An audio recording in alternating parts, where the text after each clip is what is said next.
નમસ્કાર, આપ જોઈ રહ્યા છો નેશન પ્લસ ન્યૂઝ. હું છું આપની સાથે હેતલ ભગત.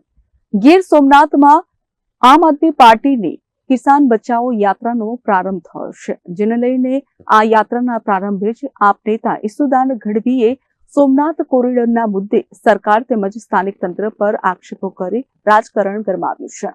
સોમનાથમાં પ્રસ્તાવિત કોરિડોર પ્રોજેક્ટને લઈને છેલ્લા કેટલાક સમયથી ગતિવિધિઓ તેજ બની છે. આ દરમિયાન આમ આદમી પાર્ટીના નેતા ઈસુદાન ગઢવીએ સોમનાથમાં હાજર રહીને સ્થાનિકોનો પક્ષ લીધો છે. ઈસુદાન ગઢવીએ સીધો સવાલ કર્યો છે કે જો સરકાર જ ભક્ષક બનશે તો આને લોકતંત્ર કેવી રીતે કહેવાય? ઈસુદાન ગઢવીએ આક્ષેપ કર્યો છે કે સરકાર અને તંત્ર સ્થાનિક લોકોની વિશ્વાસમાં લીધા વિના જ મકાનો અને હોટલો તોડી પાડવાની તૈયારી કરી રહ્યું છે, જેને લઈને તંત્ર સ્થાનિકો સાથે ગુંડાઓ જેવું વર્તન કરી રહ્યું છે. સોમનાથમાં અંદાજે 300 થી વધુ મકાનો અને હોટલો તોડી પાડવાની તજવીજ ચાલી રહી છે, જેનાથી સેંકડો પરિવારો બેઘર થવાની ભીતિ છે.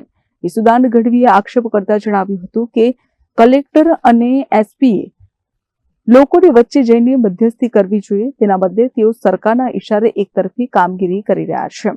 બિલકુલ, આજે દાદાના દર્શન વખતે ઘણા આગેવાનો આવ્યા છે મારી પાસે.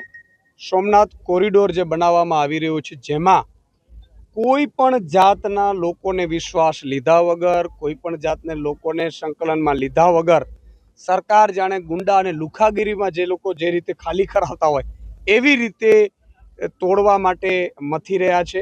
300 જેટલી હોટલો, દુકાનો, ઘર જે દાદાના મંદિરના પટાંગણમાં આવ્યા છે, બધાને અત્યારે તોડવા માટેની તજવીજો હાથ ધરી છે, જેમાં પ્રભાસ પાટણ હિતરક્ષક સમિતિ એક બની છે.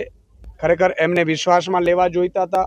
એમણે શું આયોજન કર્યું છે તો કયા તબક્કામાં કર્યું છે, એમને શું વળતર મળશે, કેવી રીતે વળતર મળશે, કઈ રીતે એમની માંગો છે, એની માંગો કઈ રીતે પૂરી કરવામાં આવશે, આ બધી વાટાઘાટો થવી જોઈએ.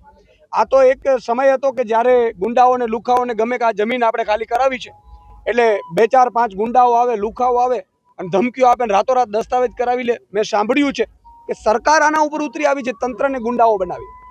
આ તંત્ર કલેક્ટર હોય, એસપી હોય કે વહીવટી તંત્ર હોય, એની જવાબદારીઓ શું છે? લોકોની વચ્ચે જવાની, લોકોની સુનાવણીઓ કરવાની, લોકોની વચ્ચે જઈ એમની રજૂઆતો સાંભળવાની હોય અને પછી એમાં શું શું થઈ શકે એ બાબતે કરવાનું હોય.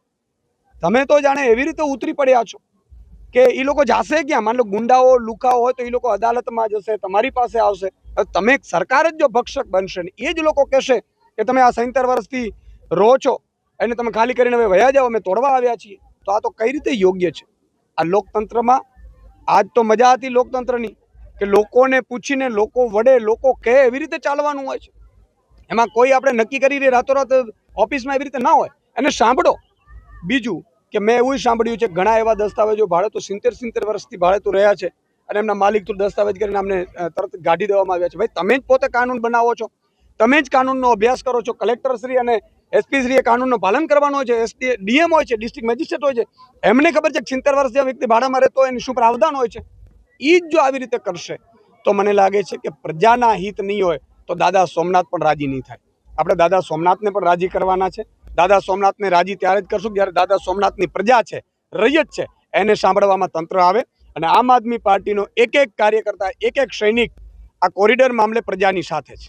અત્રે ઉલ્લેખનીય છે કે સોમનાથ કોરિડોર પ્રોજેક્ટને લઈને સ્થાનિક હિત રક્ષા સમિતિ અને સરકાર સામસામે આવી ગયા છે.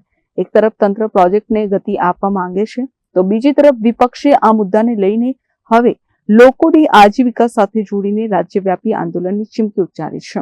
ઈસુદાન ગઢવીના આ આકરા પ્રહાર બાદ સરકાર કે સ્થાનિક તંત્ર કોઈ સ્પષ્ટતા કરે છે કે કેમ, એ હવે જોવું રહ્યું. Mahesh Dodiya, nation plus news, Gir Somnath. સમાચારોનો સતત અપડેટ મેળવવા માટે અમારી નેશન પ્લસ ન્યૂઝની યુટ્યુબ ચેનલને સબસ્ક્રાઇબ કરો, બેલ આઇકન દબાવો અને જોડાયેલા રહો ફેસબુક, ઇન્સ્ટાગ્રામ અને ટ્વિટર પર.